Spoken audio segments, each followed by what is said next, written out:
it cuts off abruptly. But how many random European fans do you reckon are going to hear that next season and think, what the fuck is this? Honestly, it gives me goosebumps, man. It gives me shivers. I don't know what it is about it. Just when they came out last night, the Premier League theme tune and stuff was on a bit long, and we were a bit like, it's going on a bit long. And then when it hit, it was like, it was just amazing. It was brilliant. It was amazing. But yeah, so we'll get into the Newcastle Leicester game shortly. There's a couple of other things we need to address first of all. First thing, I got told this week that I'm a really, really good podcast host. I was like, do you know what? I'll take that and I'll run to the bank with it. But I've had a few people say, Jack. I've had a few people say that, Yeah, I'm a bit like, the pressure's on now. I've got to keep delivering, haven't I? But yeah, so my thing this week was I found this this shirt that I've got on. It's like Slovenia. Like they did a matching, like, I don't know if you can see, it's got like the mountain effect. They had like a matching blue and green one. I got both of them, and I dug it out because I was like, I've worn like the same shirts like week in, week out recently, and I was like, do you know what? I fed up wearing Leicester shirts because I'm fed up with Leicester at the moment. My Fluminense ones had a bit of a just a bit of a run out, so I thought I'll try the Slovenia one. So my question to you, Euan, is, doesn't have to be Newcastle. What's your favourite football shirt like ever? If you could pick one and you thought that's the only football shirt outside of Newcastle that you could ever own, what would it be? I'm not going to say a Celtic shirt either because that's a bit of a cop-out as well, because obviously being a Celtic fan. They're all a bit Yeovil Town as well, aren't they? Oh no, they're much prettier. Much prettier. I'm gonna go with I see Ferran will kill me if I don't say Barcelona, but I'm probably gonna say Inter Milan. I just like the black and blue. There's something about the black and blue with like the stripes and the night. I don't know. To be honest, I don't know if it's because obviously I'm quite used to stripes along all my kits, like Celtic, Newcastle. So I'd probably go Inter Milan when they turned up at St James's, and their fans all had like the really deep blue with the black. And the gold as well. There's a bit of gold in there. Yeah, it's nice, really nice. So I'd probably go into Milan. But they've always had nice kits as well, even the away kits. I've got one upstairs that's like a teal colour.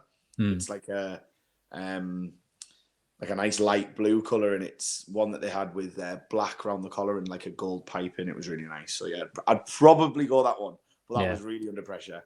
Yeah, I know. So I put you on the spot with that. But literally, I just thought of it then because I was just digging through some of my shirts, thinking, what can I wear tonight? And for anyone who doesn't know, do you know what? I might do it now. I'm just gonna come off headphones. YouTube, people on YouTube, you will see. Euan's going to describe it to you in a second because I'm not going to have my headphones on. So just give me 1 second. Yeah, I'll do the describing. Don't worry, Jack.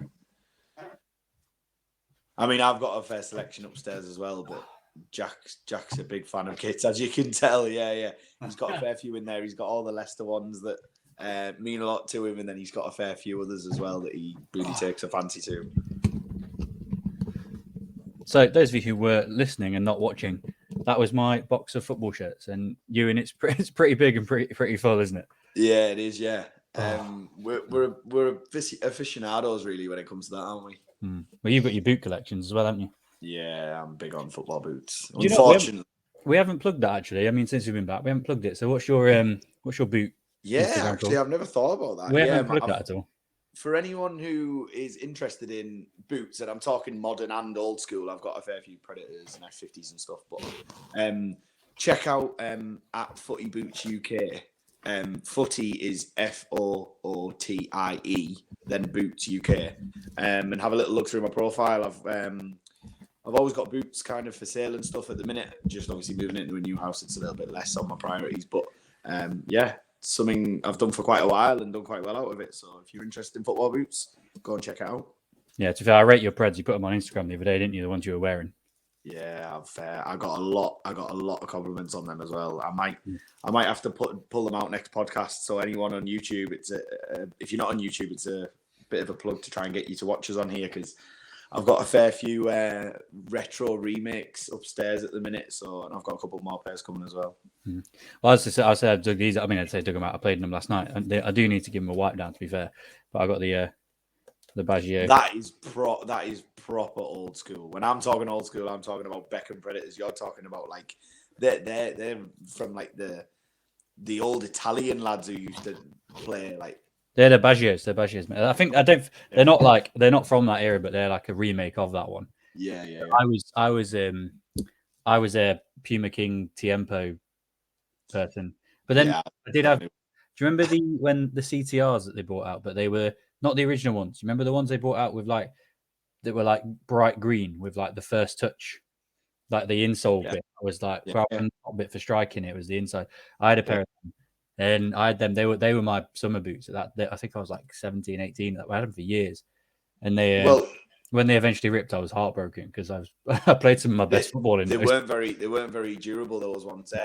My brother Ross, he's got a pair of Johan Kabai's actual match-worn boots that I managed to source him that he wore in the Europa League when we played against Metalist Kharkiv and Anzi Makachkala, I think is how you pronounce it. So he's got Johan Kabai's actual boots in the garage, but unfortunately they started to come away as well. But so I know exactly which CTRs you're on about. Yeah, Euan, I'm going to be a pain. I'm saying this live is a pain. We've had all sorts of technical issues trying to get started tonight. So I'm just going to say I'm getting a little bit of feedback. I don't know if people listening will be as well. Just give your AirPods a try if they've got enough battery. I'm just getting a little bit of feedback on your end.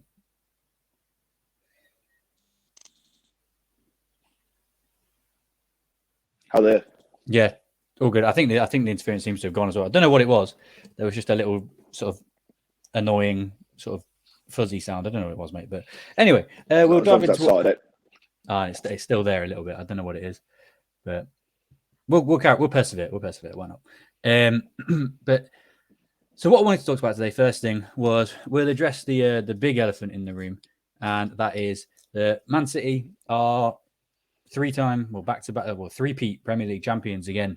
Now I was talking about this on the Day Trippers podcast on Friday with the boys, and where Euan should have been on, but he was too busy. He was far too busy for us, off living the high life without us.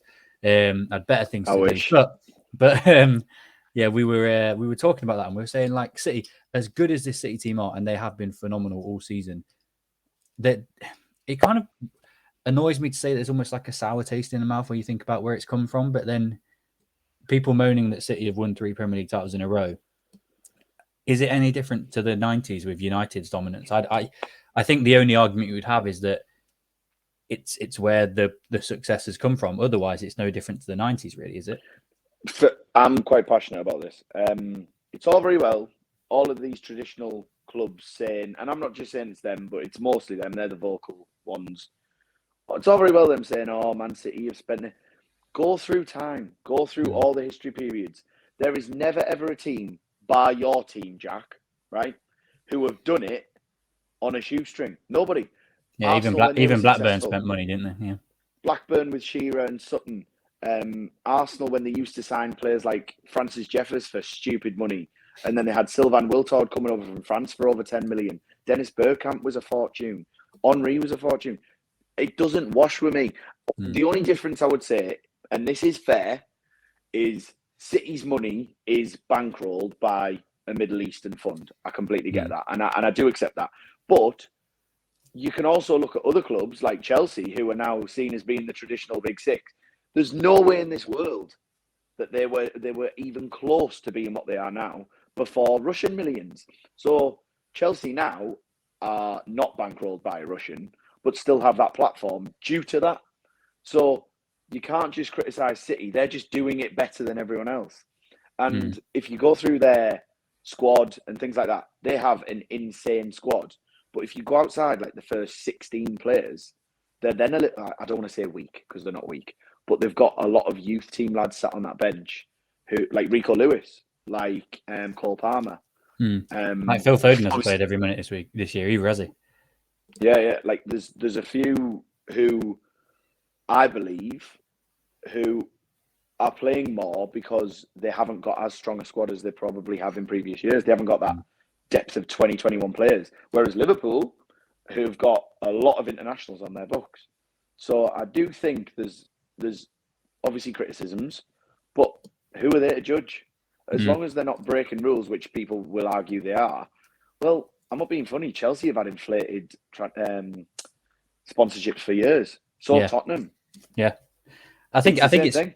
But then also you've got to look at the fact that yes, City have obviously signed all these players, they've spent this money over the years, but also like Pep's made so many players better. Like John Stones is arguably one of the best players, like best in form players in the world right now. They've got Haaland, who, yes, he was incredible, but Grealish, last year he didn't look great, but this year he's been like phenomenal. Like I know his numbers still aren't great, but I think he has such a bigger influence on games now. Like, yes, he's like, and that's the thing. I feel like football now is dominated by the numbers, but Grealish Manuel Akanji, no one took a gamble. He was in the last year of his contract. If you'd said to any other club, there's Manuel Akanji for 15 million. I know we were linked to him, but we were really hesitant. Why didn't they go and do that? Julian Alvarez was available in the January before summer. Man United could have had him. They didn't take him. Whose fault is that? That's not City's fault. So you can criticise all you want as opposition fans, but sometimes you've just got to say, do you know what? Fair play to them. They're well run, and they do the right pieces of business at the right time. So they'll sell players when they know they need to. Zinchenko, Jesus. They'll bring players in when they need to. Haaland. Like, they are so well run. What I will say is I don't think this will maintain when Pep goes, inevitably when it happens. It could be 5 years from now, but it's cycles. Everything comes in cycles. Clubs will come back. Do you think if he wins the Champions League, like he'll see his job done at City, or do you think he'll carry on? Do you think if Pep wins the Champions League this year or wins the treble, he'll see job done at City, or do you think he'll carry on? Nah, I think he's someone who strives for the best, and to be honest, he's not going to get it any better anywhere else, is he? He could go to Barcelona again and potentially try and revamp them, but Xavi's doing a really good job. I also think that Pep Guardiola, and this is not a criticism, but I'm going to give Kev Rosetto a shout out here. He kind of made a bit of an argument the other day, and this is quite an interesting point. He said, who do you think the better manager is out of Jose Mourinho and Pep Guardiola? Now, for me, it's a very, very interesting debate because Pep Guardiola has changed the face of football in terms of the way it's played, in terms of how it's structured. But Jose Mourinho has gone to different clubs with different budgets, at different expectations, at different times, different generations, and built teams to win things, whether it's been easy on the eye or not. Probably not in some cases, but he could have won the Champions League with Porto, the UEFA Cup with Porto, numerous things with Chelsea, Inter Milan. Then he's gone to Madrid. He's just a success wherever he goes. Roma, he could be doing it twice over. Yeah, come out today. Insane. It's come out today that they're linked with Tielemans, and do you know what? I actually think Tielemans at Roma would be an incredible match because that league probably suits his pace and is like, I feel like that would be a really good match for him. But, absolutely. I think Jose Mourinho is someone who would like to find a ball player and get bodies round him, get workhorses round him, and then try and utilize his skill set. Because to be fair, I know we'll come on to it, but I actually was relatively impressed with him. I know he didn't necessarily dictate the game, but it was a hard thing to do. And that was probably the best I've seen him in the flesh, and I've seen him probably 4 or 5 times now. But right, what I'm going to do really quickly, because we're still having a little bit of interference, I'm just going to quickly sort some out. So you're going to have to listen to me and my tones for a few seconds. So just bear with me 1 second. So obviously at the start of the podcast, what you'll have done is seen that once again, we have got some insight from some Newcastle fans. Obviously, what we're going to start talking about is the Newcastle Leicester game now. And those of you listening on Spotify, unfortunately, we haven't got them on the YouTube video that we're putting out right now. But on the Spotify, I got some messages from some Newcastle fans. Really, really grateful for that. Again, as always, and they've put forward their sort of summaries of the season. Okay, so we've essentially now going to dive into that chat, talking about obviously the game last night, which I'm sure we both have very, very different views on. But yeah, so if you're listening on Spotify, even if you're on YouTube, go back, just listen to the first maybe 4 or 5 minutes of the podcast, and listen to the insight of some of the Newcastle fans who've shared their summaries of the season, and then we'll now listen to my glamorous co-hosts. But we'll start with the game itself. You only needed a point, so I suppose, I mean, after the season you've had, I guess, getting a point, it doesn't matter how you got it. For us, a lot of people are saying that a point is not good enough and we didn't play well enough, but I'm not being funny. At this stage of the season, I wish for the last sort of 5 or 6 games that we'd had the attitude of only the result matters. Because I'm not being funny. I said to you, like, I went to play 5-a-side last night. I was adamant that we were going to get beaten pretty convincingly last night. And actually on the balance of play, I'm I watched the highlights and I watched the extended highlights, and I'm genuinely shocked that we didn't get beaten easily. Do you know what I mean? Like the fact that we nearly nicked it late on was just ridiculous. But I'm really on a double-edged sword about it if we're talking about the game itself, because really, I said to you, I said to numerous people, like, the one thing I didn't want to happen with this Leicester team, because of the lack of sort of bottle and fight they've shown most of the season, I didn't want it to come down to the last game, because I just get the feeling that we need to win, and Everton and Bournemouth, that needs to be a draw or a loss. Basically, we need to better everyone else's result. Equal Leeds' or better Everton's result is all we need to do. So, and I just know what will happen is all the other results will go our way. Leeds will lose, Everton will draw or lose, and we won't win. And I'm just like, it is the hope that kills you. And we needed to win last night, really. But ultimately, if you'd have offered me a point before the game, I'd have absolutely snapped your hand off. So but you were there. So talk. Yeah. So talk us through it.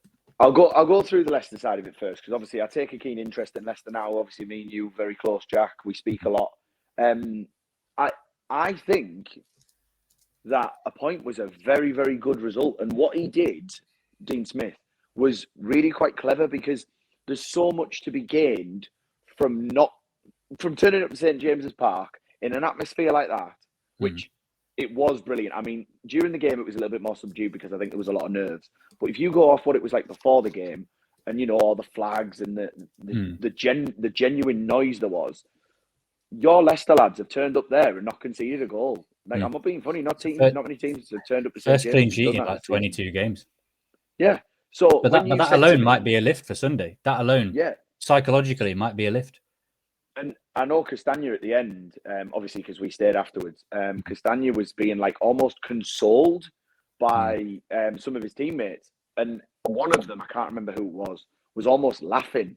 They were like, "This is typical of our season, almost." But it genuinely felt last night like you went in with a purpose and you came out with that purpose intact almost. You didn't lose sight of the fact that, because I know when he brought on Barnes and Maddison, we all kind of went, that's ideal for us, really, because now the game's going to stretch. And you definitely came into it more, but you could see there was a bit of life, because before that, I'm not going to lie, first half it was quite embarrassing the way that some of your players were trying to play.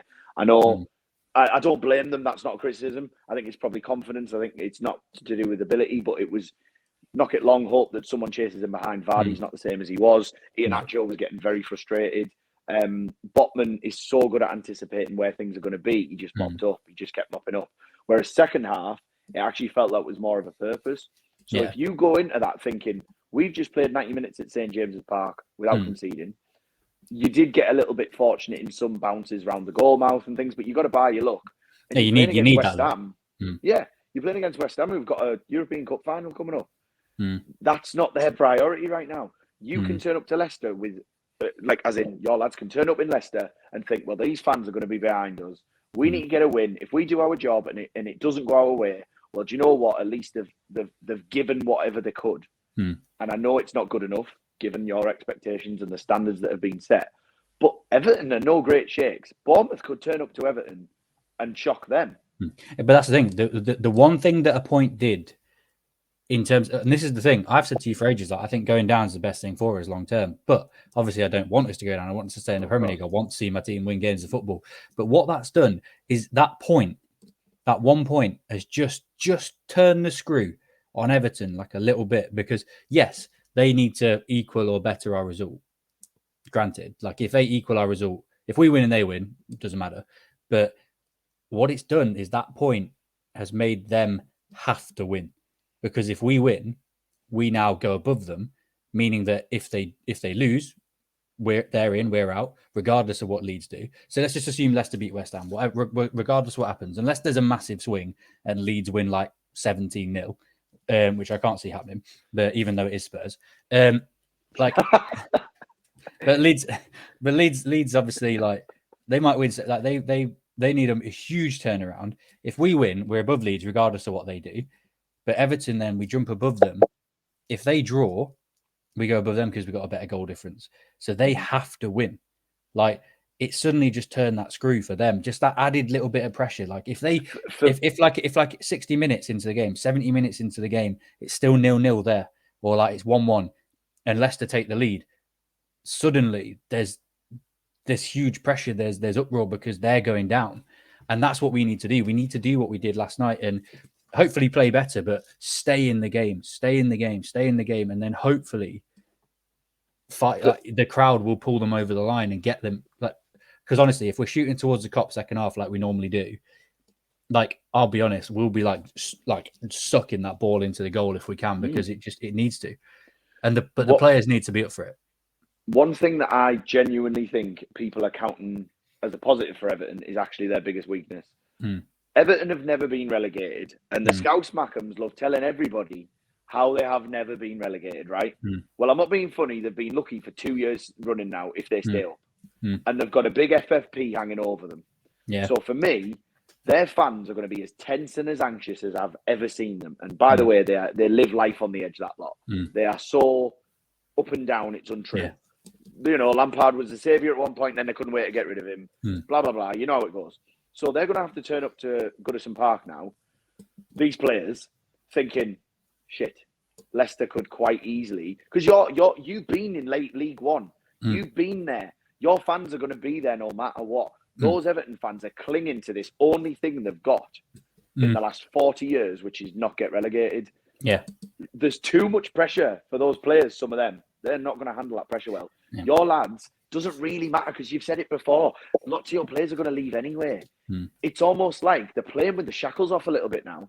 And well, I think that's the thing. Everyone had kind of written them off, haven't they? After Liverpool, everyone had kind of written them off. So this is a huge opportunity for them, because all of them. And it's not just like, I don't just mean Leicester fans. Like Gary Neville and Carragher. Like, I watched a clip from the Monday Night Football. They were like, yeah, they're done. So everyone, rather than everybody saying to them, nah, they're too good to go down, suddenly the narrative's changed to they're gone. They're done. And that kind of does make you go one of two ways. You either go, do you know what, they're right, let's just have a bit of fun. Or you go, no, hang on a minute, we're still in this, right? And to go full Kevin Keegan, we got to go there, and we got to get us here. I wanted to do that last night, but honestly, you know when I saw it was 0-0, like I was. You're wearing the headphones as well, by the way, Jack. Eh? Well, you've got the headphones a lot on. Yeah, but it was half time when we finished at 5-a-side last night. It was half time, and I just went. I was taking my boots off, and I was like, "Fucking, I wonder what the Leicester score is." And Matt just goes, "Matt's already got his phone out." He's like, "It's 0-0." I was just like, "Oh," because I'd gone from like being like, "Oh, we're done." Because I said to you, I said, "I'll be surprised if we're not losing within 15 minutes." And to be fair, watching the highlights, we probably should have been. But I was like, "Oh," and then like I was driving back, and I was like, because it was about half-hour drive back, because I was playing football in Bingham with Weave, and I was literally driving back being like my phone was like on in the middle bit next to me, and like I wasn't like on it, but like press it to see if I had just tapping it to see if I had a Sky Sports notification, because it doesn't come up on my screen on my phone. Like everything else does text, like it just like says I've got a notification, but that one doesn't. So every now and again when I was stopping, I was just like just quickly tapping it, and I didn't get any notifications. I got all the way back to Leicester, and I was like there's about 10 minutes left here, and unless my phone stopped giving me notifications, it's still 0-0. Like we're in this. We could nick this late on. And like I got home and I caught the last few minutes. Like the one thing I saw was the Castagna chance, but then obviously I saw what James put in the group chat when he was like, how many shots, and we had like one. I was like, oh, okay, I didn't miss much then. Fair enough. I'm gonna show you something, right? Because I know this might not come up very well on the podcast, but I will show people. If it's on a website, send it to me. I can put it up on the. It's the momentum graph I sent you yesterday. Oh yeah. If I can show you that, honestly, it was ridiculous, and this was genuinely. I'll quickly just try and show you there. So, if you can see, it's completely green in Newcastle's favour, but then right at the end, there's that little bit of blue, and I think that says a lot about how that game could have gone, and that does happen in football. Yeah, I mean we've done it. We've done it numerous times. We've done it so many times, and it's been done to us so many times. So like that's how it works. But with the last 5 minutes as well. Like I know that was one chance, but there was a period where you were happy to take the draw, and we were happy to take the draw. And Sven Botman was stood on the edge of our box, going, "Don't really need to play this here." And you could tell the fans were getting edgy. We were getting very, very tense. So you'd done a good job enough to make St. James. I know it's going to be a nervy moment because, we haven't been there for so long. But it genuinely felt like you turned up and you'd done a job. I mean, you were fortunate, like we've said, but you've got to earn that. So I don't think you're in a bad position going into this weekend at all. But the thing I have is like, and loads of people are like, oh, Leicester didn't play very well. They did X, Y, and Z, whatever. I was like, but if we'd have turned up like that against Fulham, solid, turgid, like really hard to beat, that's another point. If we turned up like that against, I don't know, earlier on, who else we played? Maybe against Liverpool, maybe playing with that 5 at the back, deeper block, making it difficult for them to play into. Liverpool better than Fulham, so I still think we'd have probably lost that game. Like, but due to the quality they've got, but you could have got another point out of that earlier in the season if Rodgers had just changed tact a little bit and gone, do you know what? I just need to grind out some results and whatnot. Like, rather than try and play free flowing football when it's not working, like it would have made a huge, like all it would have taken for us to be out. And I go back to this, like I said this, I spoke to him. Well, I was tweeting with David Bevan, who's a really, really good writer, like Leicester-based writer. So honestly, follow him on Twitter. I believe it's at @DB_writing. Really, really good, informative writer about Leicester. Me and him were sort of saying, he was like, oh, that Castagna miss feels like the Perez moment from a couple of years ago. I don't know if you remember that game, Euan, but we played Chelsea in the Cup. We beat them. And then, even though I still feel like the FA Cup final should be after the end of the season, but that's just me. But we played Chelsea in the FA Cup final, beat them, and then we played them midweek, and we only lost like 1-0, I think. I think it was 1-0, and Perez, the ball fell to him, and it was a huge chance. And he's tried to take the skin off the ball, put it in like the top corner, and he skied it. And if we'd have drawn that, we'd have stayed like 3 points ahead of Chelsea. But obviously, because they won and we lost, they went level on points with us and then took us over. And it felt like that kind of moment. But then I argued back saying, well, no, it's that moment, the Perez moment, is the Maddison moment against Everton. And this isn't to throw too much shade on Maddison. It could have been anyone taking that penalty and missing it. But it was more that it was such a huge moment, because actually, if you look at the table now, Everton got an extra point, putting them on 33. We'd be on 31. We'd actually be above Everton now, because we'd have had 2 more points, and we'd be on 33, and they'd be on 32. So it'd be us holding the cards, like, and that's how small it is, and it could go all the way back to go all the way back to the start of the season, first game of the season. Rodgers with his message to the board, his middle finger to the board, saying he need better players by making 1 sub when it was like 30 degrees in August against Brentford and throwing away a 2-0 lead. Those 2 points are huge. Those 2 extra points are monumental now, and we haven't got them because our game management from minute 1 of the season has been appalling, and this is where we're at. But yeah, we'll stop talking about this because I want to talk a little bit about the relegation battle later on. But mate, Newcastle back in the Champions League. We were little kids when it happened the first time. Like I do remember it a little bit, but I remember growing up when I first started watching the Premier League, like 2003-04 season, when we used to go and play at Newcastle. Like, there was kind of a vibe of, these are like a big club. Obviously, it's kind of been peaks and troughs since then. Like, you've come 5th under Pardew, and you've sort of flirted with the top half a couple of times. And obviously in the noughties before you went down, you were generally kind of in and around mid-table. But after the last few years, like, the big narrative is, oh, you've spent your way up the table. And there is no way to take away from the fact that you have spent your way up the table. But comparatively to the teams around you, my light's gone off. It did this the other night as well. I'm going to put my light back on. Comparatively to the teams around you, you haven't really. So just somewhat Wolves really have spent more than us. Yeah. Wolves have spent more than us this season. Sorry, there's plenty of teams that have spent more than us, and I find it absolutely mind blowing that people have got the brass neck to come at Newcastle about spending money when we had a net spend of 0 and minus for literally years under Mike Ashley. And when he came in in 2008, I believe it was, we were still playing in Europe the season before. We were playing in Europe under Glenn Roeder. So when we talk about the manager, oh my god, no, he genuinely came in and did a really good job for us, because he kept us in touching distance. So we lost Shearer, obviously when he retired. You had the Champions League seasons under Sir Bobby, and it all went wrong when Souness came in. Souness made us fall through the face of the earth because he was such an arsehole, and he couldn't actually manage players, especially when you have players like Craig Bellamy. But then Glenn Roeder came in and kind of picked us back up again and took us back to what was the UEFA Cup at the time. There was many opportunities for us to just keep within touching distance, and we never spent the money.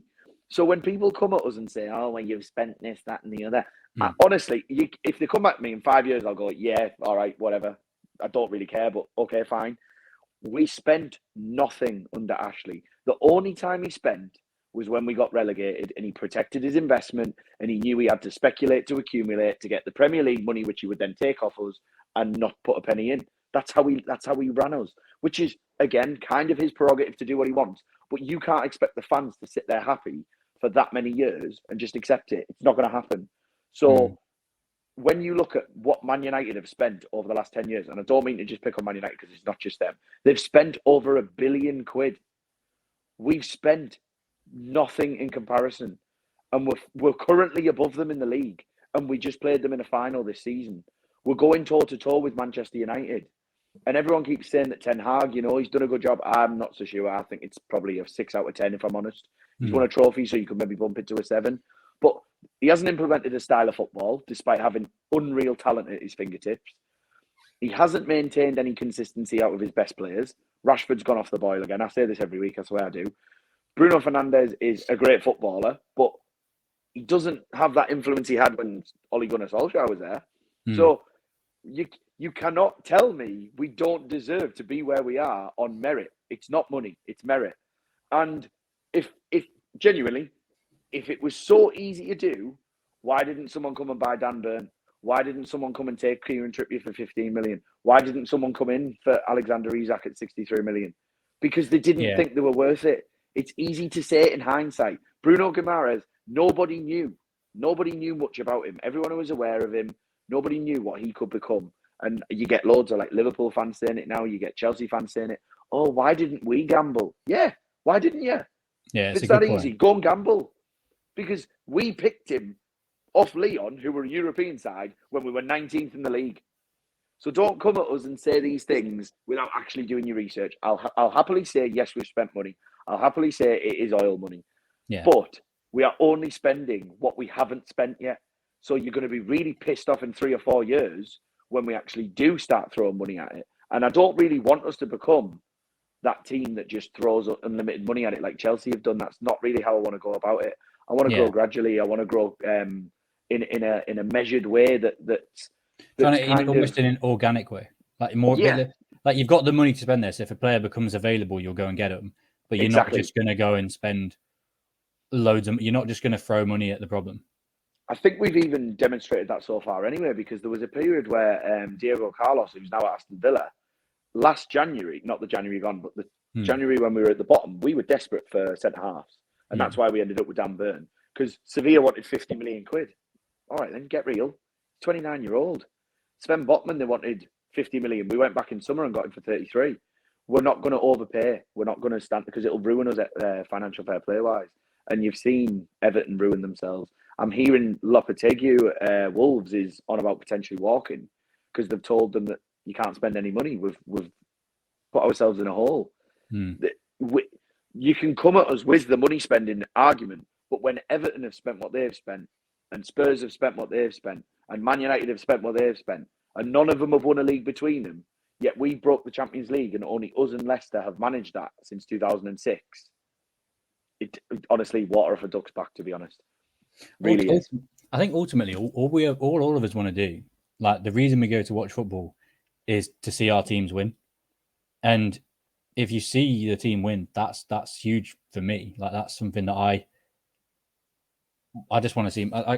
Obviously, I get there's kind of similar to you with the Man City thing. There is kind of a morality around it, I suppose, but ultimately, the Saudis they are buying into the city and the culture quite a lot, and that goes a long way. And that's the thing. That's why City's owners kind of loved University by most City fans. It's not just because of success, but if you look at that area of Manchester now, it's blessed to be in it. But this is arguably this is kind of the flip side would be this is sports washing itself. But that area of Manchester was not particularly well thought of prior to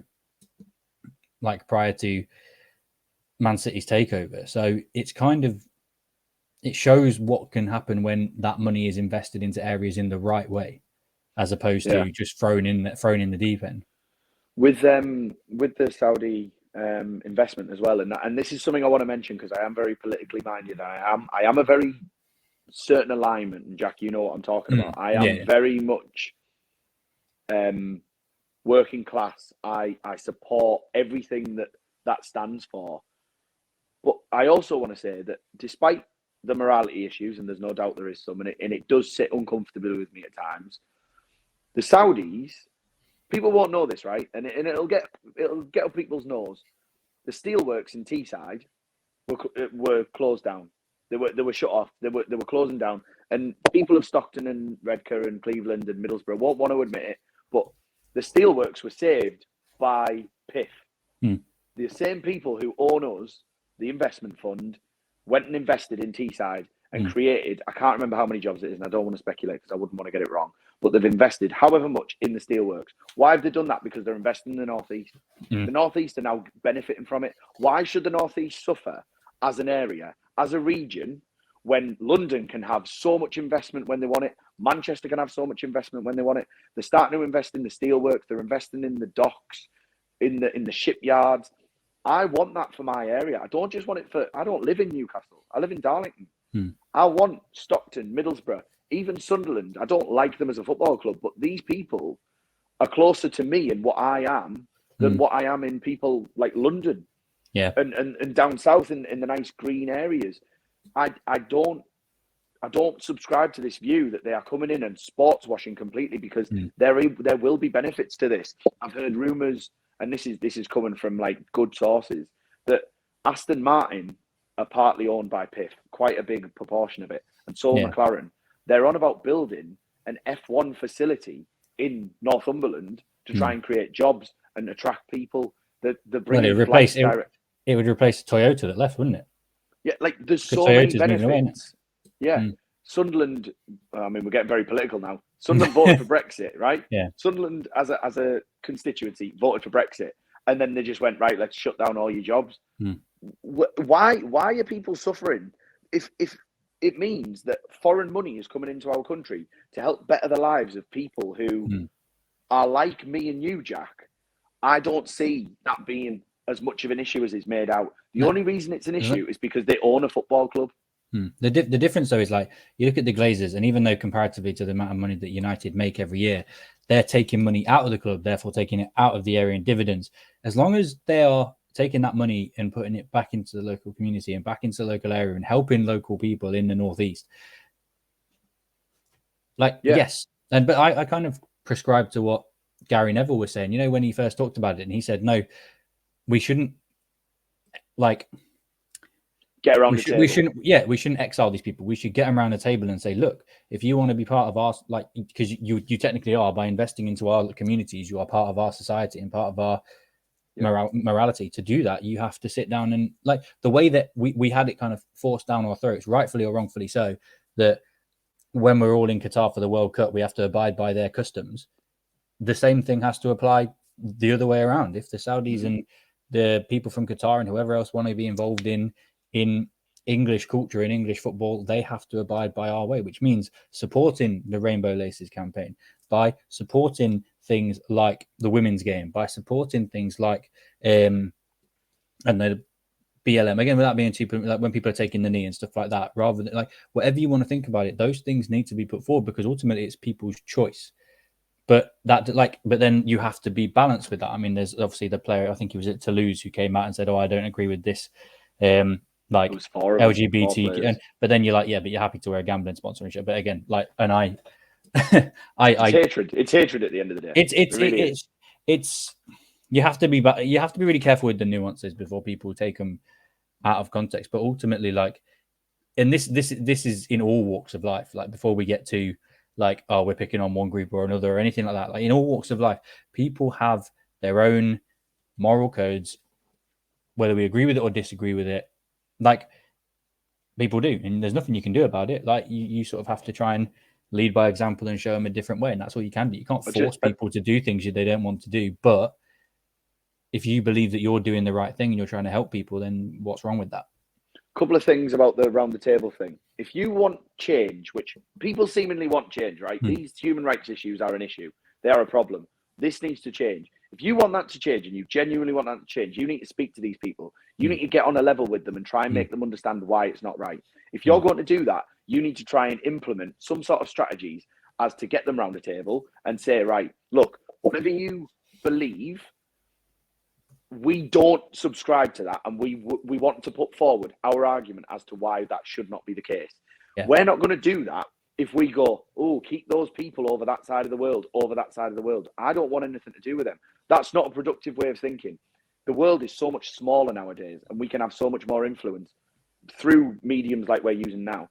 And I genuinely think that we will have some sort of impact longer term, maybe not in Saudi, but with people of a certain perspective, a certain viewpoint. Because when you looked at the Newcastle official account, there was a period in time where there was a Rainbow Laces thing and it was about stopping homophobia. And there was a swarm of, I believe some of them were bots, but there was a lot of real accounts as well from the Saudi region, the Middle East region. And they were disgusting. The comments were absolutely vile. And I am so proud of my club and my fans and our fans that they all went, if you don't like it, don't come near us. Don't associate yourself with our club, because literally we are black and white. Yeah. We are as open as we try to be. You can't come here and try and tell us what to do. And if you don't like it, don't take an interest in it. And there were so many fans who stood up for it. And I genuinely believe there will be a change longer term. And I'm hoping that although they bring our money to us, and I know they are almost buying in and the whole sports washing thing, and I get it, I'm hoping we can do similar by pushing back and saying, no, we're not having that. You made the choice to invest. Like you've just said, you get round and you start trying to align yourselves with us to a degree. Whether it's your religious beliefs or not, I don't really care. But keep it to yourself. Don't be hateful towards other people. I think it's very important. So just one last thing as well. If you look at Amanda Staveley, a woman, she was the one who started all this. She came to St. James's and sat with Steve Wraith and Murdad, her husband, and she decided she wanted to try and buy Newcastle. She had to find a vehicle who was going to be able to do that. She went to Middle Eastern buyers and went to PIF. PIF bought into it. If they were really as against everything as they seem to be, and I'm saying PIF, I am talking, they are politically clever with things, they're not daft. Why would they have a woman front it? Why would the Saudi Arabian football team be allowed to play now? They might be minuscule. They might be not even noticeable, but they are changes. But it's like the phrases like the small stones that cause the start of an avalanche and whatever it is, or whatever the quote is. But you know what I mean? Like it's them. But yeah. So I mean, I think we can all sort of say that the Newcastle are in the top four. I'm sure. Is there anywhere like, despite the obvious, like obviously you want to go to the obvious place. Is there anywhere like really random that you'd love to go and watch them play? I don't know. I'm just happy to be there. I'd quite like, and I know it's very stereotypical, but I'd like Real Madrid to come to St. James's. I'd like to see what it's like on a European night. We've had Barcelona twice now. We beat them 3-2 in one of the games. They beat us in the other one. I'd love that. But if I was going to go like really like obscure, I'd probably want someone along the lines of like a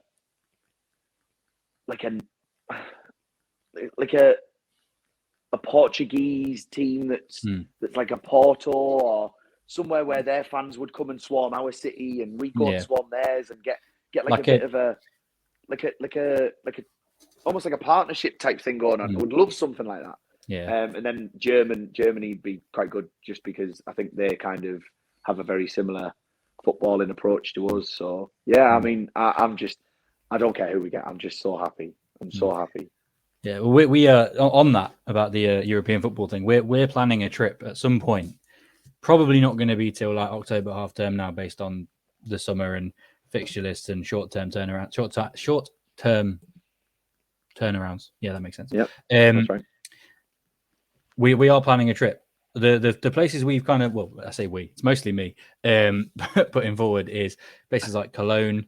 I really want to go to, not so much, I mean, Real Sociedad this season are in contention for European football. So, I mean, I'd happily go and see them because they're playing well at the moment, but also like San Sebastian's is a nice place. But if anyone's got any recommendations of somewhere that would be good to go and affordable too, because we don't get paid to do this. This is not extra money on top of us. Did get, however, sorry, this is a sidetrack, but it's just coming to my mind. Did get, again, more positive feedback about talking about Lily's cider last week. I was like, wasn't a paid promotion. I was just in a mood and I wanted a drink, and it's a nice drink. But yeah, so any recommendations anywhere that anyone thinks we should go would be recommended. October half term, so preferably somewhere where there's a little bit of sun and it's not going to be too cold. But nowhere cold. You can forget that. I'm not about that life. Yeah, it's got to be somewhere hot. Just quickly as well before we move on from Newcastle, I just want to say, like, there's got to be a sense of perspective with some of those lads. Sean Longstaff came back into that team last night, and the amount of positivity about that young lad, given how much shit he'd taken under Steve Bruce, and Steve Bruce alienated him and got him out of the squad because he was the only one brave enough to stand up and say, I'm not happy with how this is going. I'm not happy with how this is playing. And if you read the articles, there's plenty about Sean Longstaff went into a really, really poor frame of mind. Matt Ritchie saw that he wasn't in a good place, got him in touch with a psychologist, really, really like struggled and has built his way back up. And last night when he came into the team, it felt like a real redemption arc. And I think you could say that for Jacob Murphy. I think you could say that for Fabian Schär. I think you could say that for Miguel Almiron, who I'm not a great fan of, but you can still say it for him. Mate, against Brighton, he was incredible. Against Brighton, he was probably the best player in the park, honestly, I'd say. Yeah. But sorry, carry on. And I know how limited he is as a footballer because I've seen him so much. But when I think about what he used to be and what Eddie Howe has managed to make him become, it's so impressive. And even like the bench last night, there's lads there that have, and I don't mean this to be disrespectful because I've got so much time and respect for them all. They have no right playing on a Champions League footballing bench. They just don't. But because of the hard work and the grit and it just shows that, and I know it's ironic, I get this, but money isn't everything. If it was, Chelsea would be winning the league this season. They've spent £600 million. £600 million. To finish in the bottom half as well. So for me, we have to look at it and go, Eddie Howe is a phenomenal tactician, a phenomenal coach, a very respectable man. He doesn't get drawn into, the stuff that happens on the touchline at certain clubs. I mean, I've even seen Marco Silva this season think he's Ricky Hatton. Like, it's... You could have picked someone better for him than Ricky Hatton. I mean, come on. Marcus. I know what you mean. I know what you mean. No one bothers with him anymore. He's hardly floating Mayweather. And it's like Marco Silva at one point genuinely was giving it on the touchline. I just used to think, like, it makes me very grateful that we've got Eddie Howe at our club because it gives us a sense of pride. How did he get nominated for Manager of the Year above Gary O'Neill, by the way? Like, don't get me wrong, Fulham have had a really good season, but like, come on.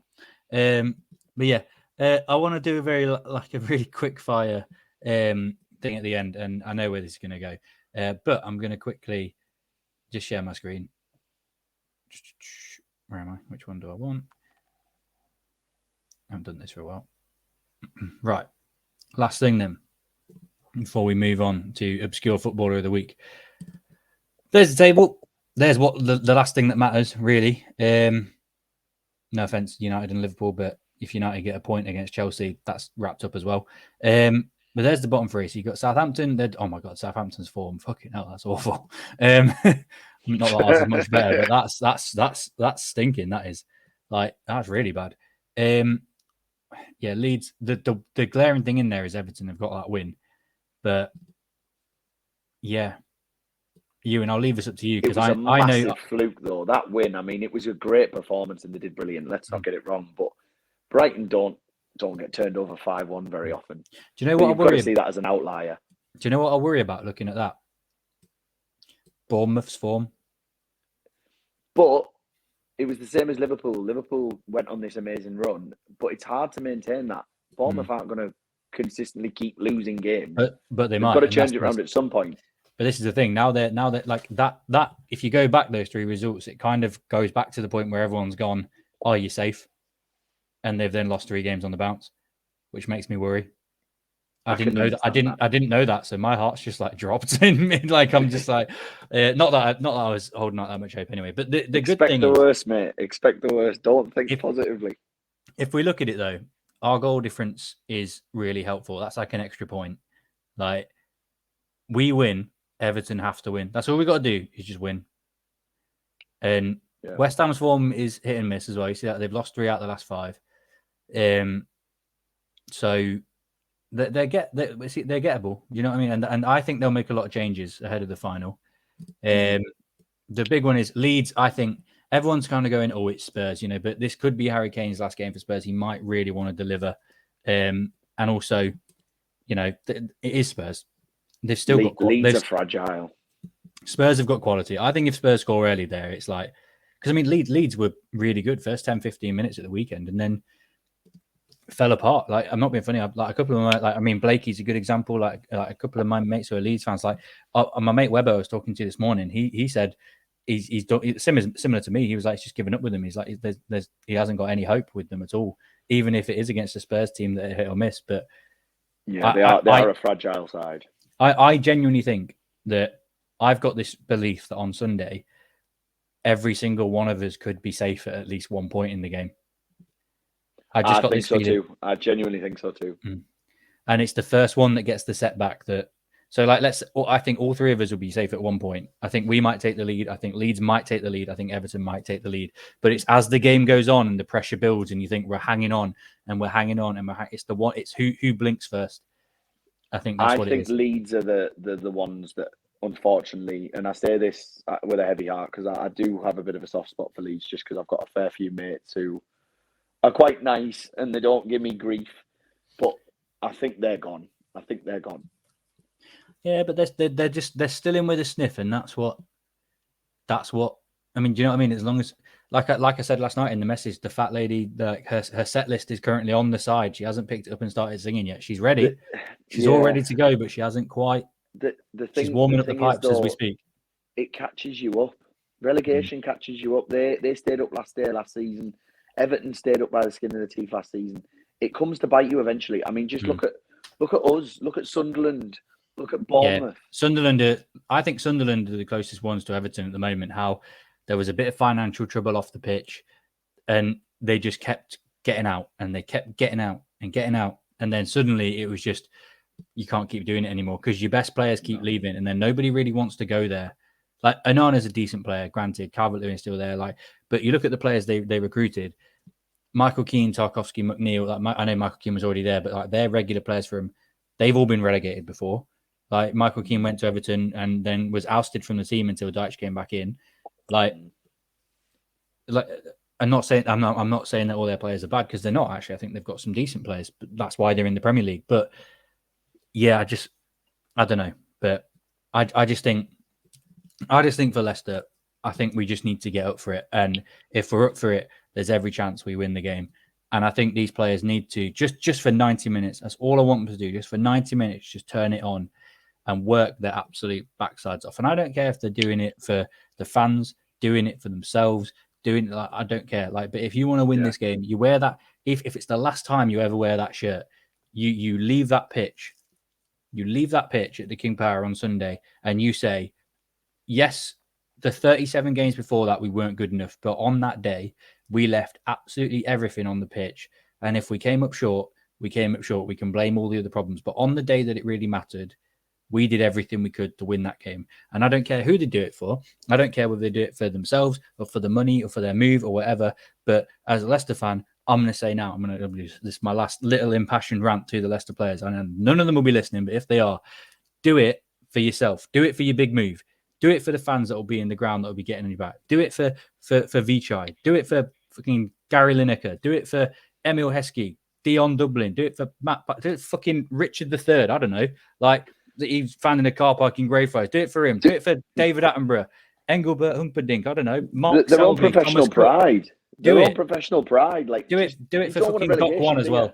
Oh my God, just go out and win a game of football. That's all you need to do. And if you do it, we stand a chance. What are you? I know this is obviously quite a difficult one because, well, it might not be, but I think it is in a way. How would you set up? Because the way you set up defensively last night was very solid, and it allowed you to go for it in the last 30, 40 minutes. Would you do the same, or do you go toe to toe from minute one? I'd set up the same way, but I would play Christiansen and Castagna as wing backs. Because they'll get forward more. Yeah, I would play Dewsbury Hall instead of Samari, and that's about it. I wouldn't change anything else. I would bring Dewsbury Hall in for Samari. Not Manderson or Barnes. Not Barnes. I think Barnes would be better as an impact player late on. I can and see maybe that. Maddison later as well. But I think Christiansen and Castagna, the same back three, provided they're all fit. Dewsbury Hall in for Samari, because if anyone's going to put a shift in on that last game, it's him, because he knows what it means. Vardy and Iheanacho up front. That's what I would do. And if it works, it works. If it doesn't, it doesn't. Like I said, it's 190 minutes where all they've got, even if they win, it's not enough. Do you know what I mean? It could not be, it might not be enough, and you can blame all the 37 games before, but on this day where it really matters, go out and win the game. That's all they've got to do.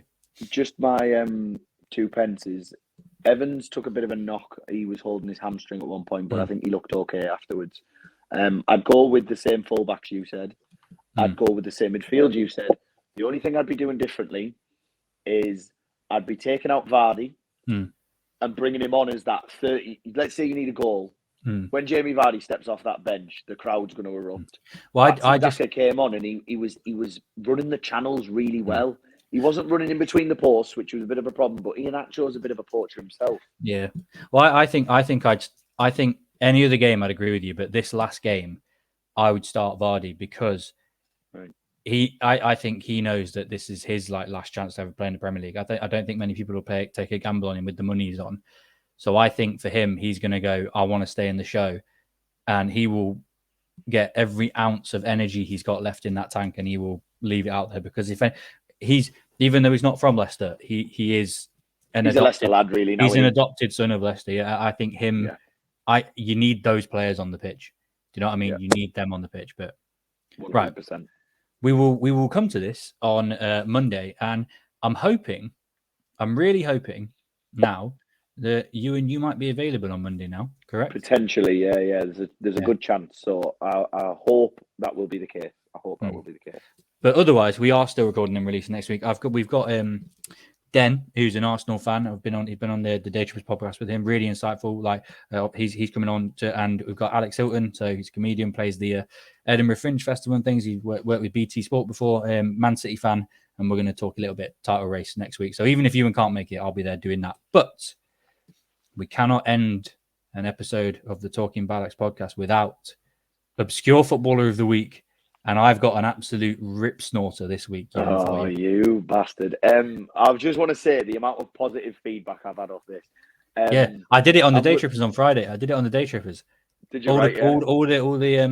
chat were getting involved and everything. It went down really well. So Liam, who sits behind me at the games, we've ended up being really, really close. He's from the same town as me and everything. And we had mutual friends, so we get on really well. He said that he gets quite buzzing for it, and he's guessing at the same time. So let's keep this going. That's why we got to do it at the end, because everyone's got to listen till the end to get it. Right, I'm gonna do this one slightly differently this time, because I feel like there's a couple of pieces of information that if I give, that you will get it pretty quickly. So I'm going to do this ever so slightly differently this time. Okay. Right.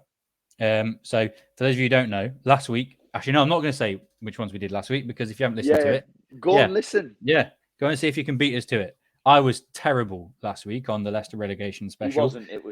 It was a hard one. Mate, you think that was hard? Top of my head. You think that was hard? I've raised you here. Oh shit.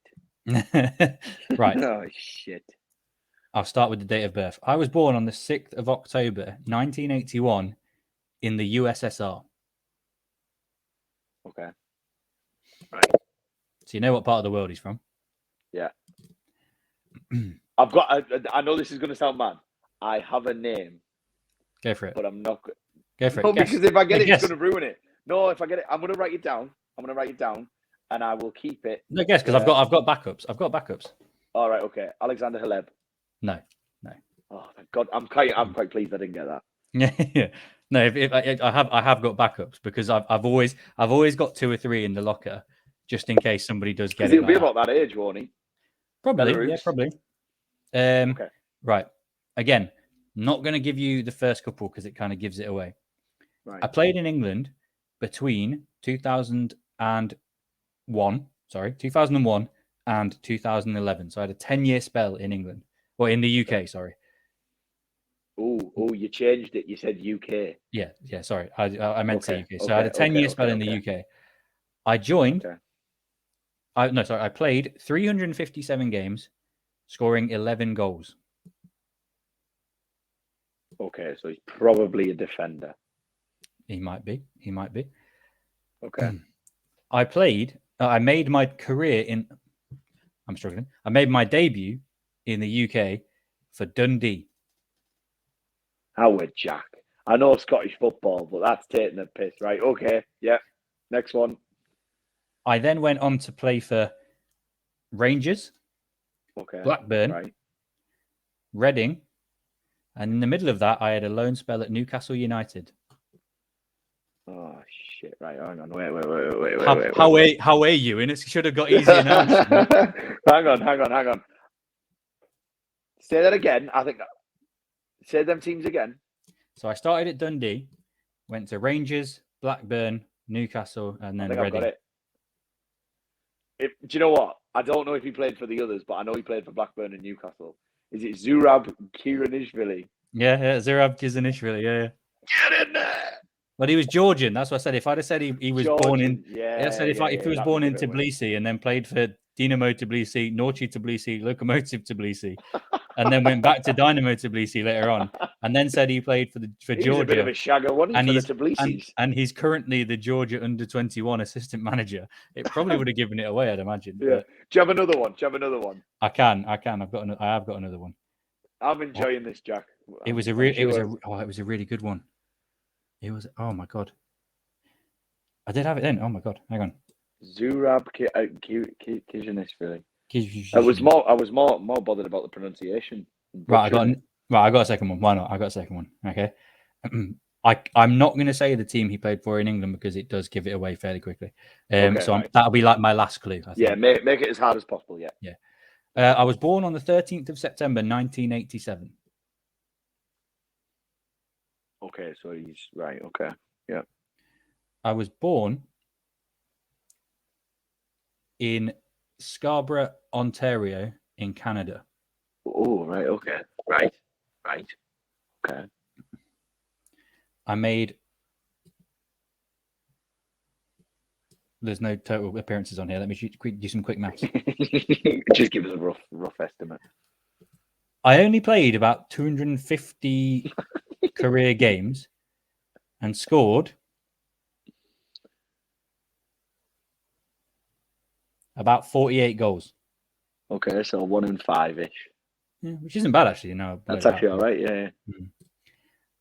I started my career at Feyenoord.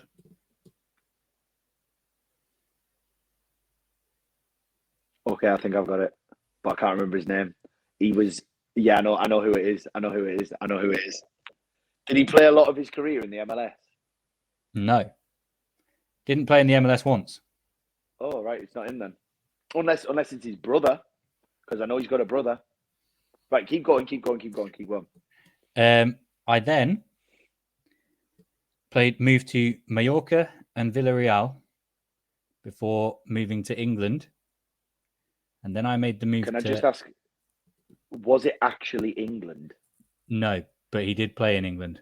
Yes. Yeah. I know who it is. I can't remember his name, though. I know who it is. It's Swansea, isn't it? Yeah. Oh, he played 71 games for Swansea and scored 9 goals. De Guzman. Yeah, Jonathan De Guzman. Yeah. Yes. You know what? I thought he played in England for longer. I don't know why, but he only played 2 years, 2012 to 2014, on a 2-year loan from Villarreal, and then moved to Napoli. He's related or something because of his Canadian connections to, I think it's either his brother or his cousin or someone played in the MLS quite a bit. But yeah, Jonathan de Guzman, yeah. The Dutch link was the thing that gave me it. Yeah, I'm going to put you on the spot. You want me to give you one? Let me have a go. Go on. Oh, I love man, this. right. I was listening to the one on Pitch Side earlier, right? And they do one where they something similar to this, but they just do career path. So they just say who he played for. They don't really go goals or birthplace or national team. They just say who he played for. I'm not being funny. I got every single one. I was just like, I was going to say that surely makes it a lot easier. You'd be surprised because you'd be surprised how many players have had really similar career paths. Like if I said somebody played for like Newcastle and QPR, like you go, oh, Danny Simpson, but you could go, oh, Joey Barton, or I see what you're saying.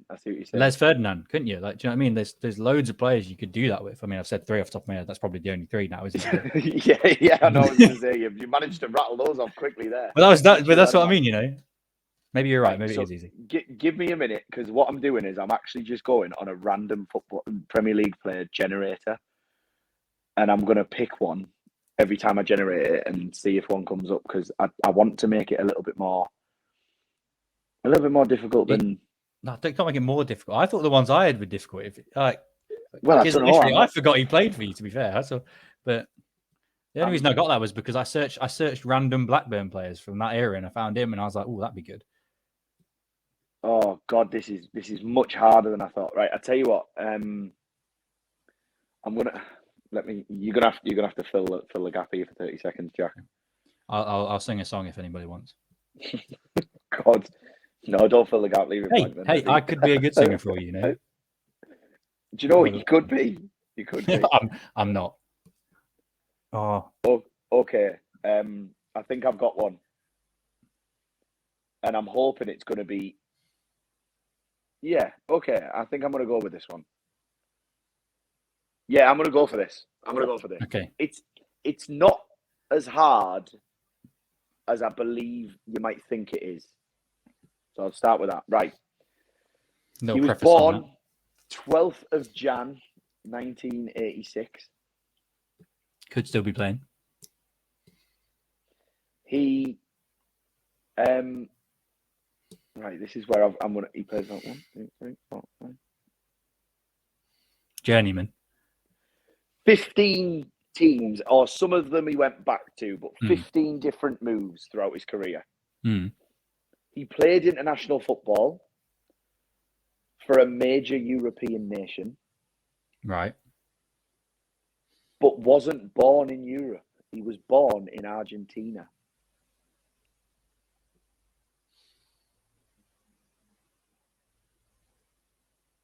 Not Diego Costa, he's Brazilian money.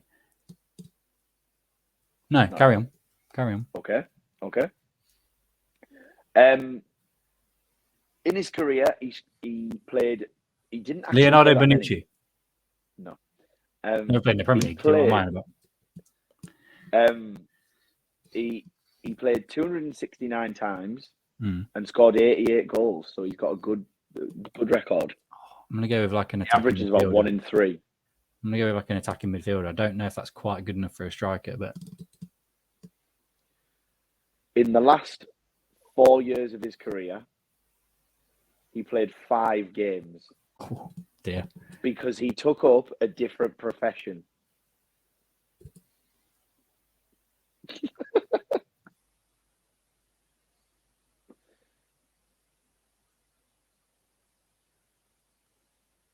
Oh, I don't know. Just... Okay. Don't worry. I've got more. He played in the Premier League from 2013 to 2015. Right. Okay. I don't want to give you his nationality yet, but I will come to that shortly. In the Premier League, he only played 13 times and played 13 times and scored 3 goals. Across a 2-year period. Okay. Yeah. But before his move to the Premier League, I'll give you some of the teams he played for that are actually quite noticeable, like respectable teams. Played for Atalanta, Fiorentina, Espanyol, Roma, then went on loan to Juventus from the English team, went on loan to Inter, and went on loan to Boca, and then went to Porto. So he's got a bit of pedigree about him. Yeah, I think I know who this is, but I can't remember his name. Because we were in the Premier this time in that second season. He played for the same club over those 2 years. Yes. In the Premier League, yeah. Yeah.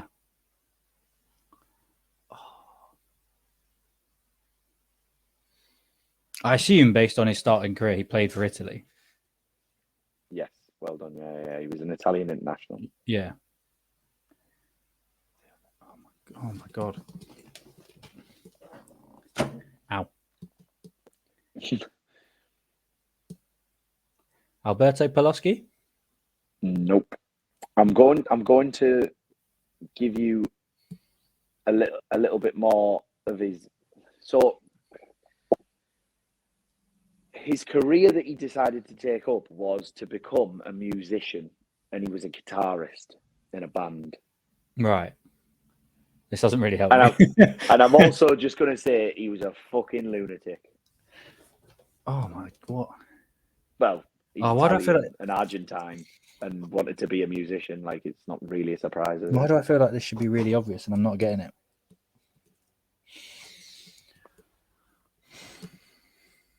I feel like if you told me who it played for, it would be easy, but I don't know. Yeah. If I told you that, I think you'd get it.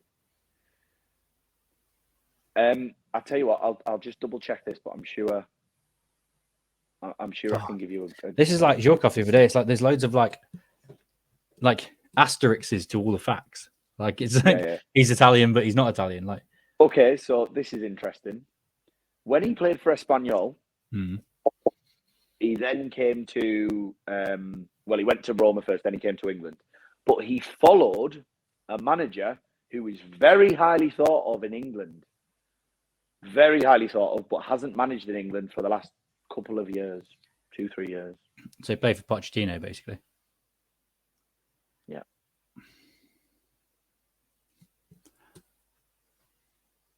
Oh, I should really know this.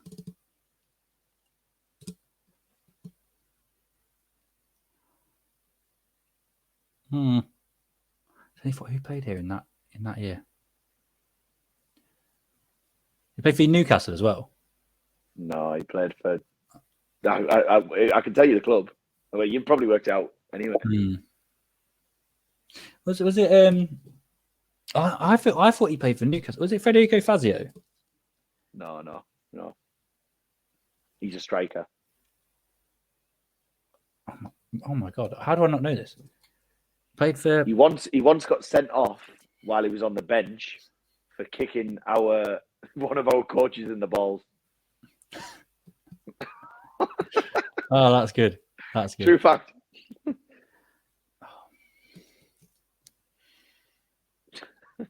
He's a lunatic, to be fair. You might not know he was a lunatic, but for some reason I know this. His Wikipedia says, at times, Osvaldo... I've just given you the bloody name. Danny Osvaldo, there we go. Has been disciplined for having participated in various ferocious... That's annoying now, because I'm so sorry, mate. No, I didn't realise he went on to... managers. He was a lunatic. He was an absolute nutter. Decent player when he wanted to be.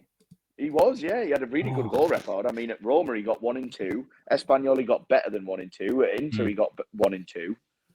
So at his biggest clubs, or the most prominent clubs, he actually had a very good record. Annoying thing is, I promise I'm good at this normally. It's just... I know, I have just chosen some very outrageously... No, to be fair, that one was like... There was, I think that with that one, it just, all the different asterisks just like threw me off. Like, not in like fair, I can see that. Like, it wasn't like now I've got him, like, obviously, but like it's just... I'm wondering if other people... But do you know where I went wrong? Is I said he followed Pochettino, and because you said it was 2013 to 2015, obviously 2015-16, Pochettino was the manager of Spurs, wasn't he? Yeah. So I've gone, he's gone to Spurs. So I'm thinking, a striker who's gone to Spurs. Yeah, so that's where I've gone wrong. That's where I've gone wrong there. I should have gone. Do you want another one? Oh, I should probably redeem myself, shouldn't I? But yeah. Okay. It's a little bit. I don't know if that's too easy. I don't want to make it too easy. We might have to change the segment name to Obscure Footballers of the Week at this rate. But... I know, yeah, I know. I'm gonna I'm gonna go with one more. Okay, I've got one. Yep. Okay. So, right. He was born 28th of December 1981. Yep. So retired probably 41, 42. Yeah, 6 foot tall. Made 235 appearances in his career and scored 7 goals. Defender. He played for his international team 35 times, scoring none. I'm trying to make it progressively more difficult. He played in the Premier League. You've given me nothing so far. How is it progressively more because difficult? I could give you something that would immediately give you like your nationality. So he played in England from 2006 to 2008, but only played 13 times. There must be something about the number 13 and playing in the Prem. Why'd you get give me these players that have you're like, at least for the ones that I've given you, they had like decent careers. Careers in the Premier League. I know. I'm killing you, mate. You're like, yeah. If he's got double figures, it's too easy, mate. If he's played more than 5 games, it's too easy. Oh God, yeah, I know, that's so true. He is of North African descent and has 8 siblings. Not that you're going to know that, but that's interesting. Tal Ben-Aim. No, he's Israeli, isn't he? What am I about? Yeah, I know, yeah.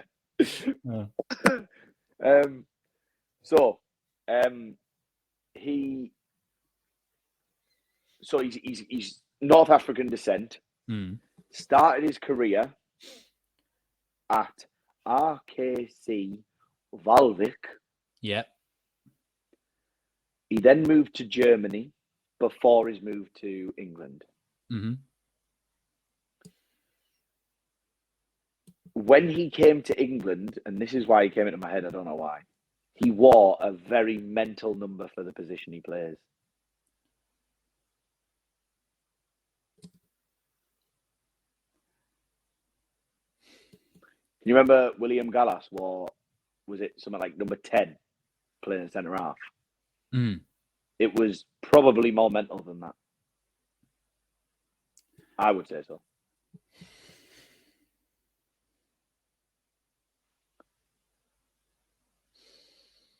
Oh, God, this is annoying.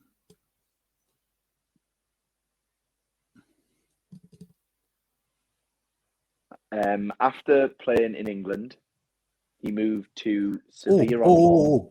Did he play for Chelsea? Yes, he did. Is it Belarus? Cali Belarus. Oh, yeah. Get in there, Jack. Get in. I'm buzzing for you. He won number 9. Yeah, didn't it? That once I'd clicked, because I remember I remember that when they first signed him, because what was I, like 11? I thought he was a striker. I remember, and then I was thinking, who did I know that was like really obscure back then? The only other one I think of was like, didn't Aruna Kone wear like number 2 at one point as well, like up front, I think. But I was like, the flip side is he played more games than that in the Premier League and stuff. So I was just thinking about obscure numbers, and he came into my head. But the time he played at the same time as Company for Hamburg. That was how I knew about him, just through Football Manager. Do you know what I was doing though? Then I was like, because I feel like last time I kind of forgot the stats, I was writing them on my phone. I was like taking notes on my phone to be like, right, remember each of these because there'll be one you forget. Yeah. And he was he was part Moroccan, but there's quite a lot of Moroccan Dutch links. Yeah. But it's quite a common. Oh, finally. Oh, redemption. We got there, mate. Yeah, but I think the reason I got that was because he played for a big club, like big 6 bias. But right, we will finish there now. We actually finished our normal content under the hour, which was impressive. I know, we did well. So people can turn off if they want, and then enjoy the footballer of the week. Yeah, all right, obscure footballer of the week. Oh dear, right, I've got to go and do some marking now. Go me. That'll be how I spend the rest of the evening. But yeah, so we hope you've enjoyed this week's episode of the Talking Bollocks podcast. We will be back next week. Well, I definitely will. Hopefully, Euan will be joining us, but just trying to have a social life. Why not? Interest. But yeah, so obviously there is. Well, for some clubs they've still got 2 games, but for the rest of us, mere mortals, it's 1 game left in the season. So this time next week it'll be all wrapped up. I'll either be okay or I'll be depressed. So we'll see how that goes. But yeah, please remember to like, share, subscribe on YouTube, and to retweet and share everything all over Instagram and Twitter, and to give us a 5-star review on Spotify as well. Your support is really appreciated. All the positive feedback we're getting at the moment, honestly, I know I'm speaking for both of us here, but it means so much to us. We've had some really, really good feedback since we've been doing it more regularly, and we're not. I can't say how grateful we are for that. So thank you so much, guys. But I will definitely be back next week. I'll be joined by Den and Alex Hilton. So hopefully Euan will be joining us. But we'll see you next week. Take care, guys.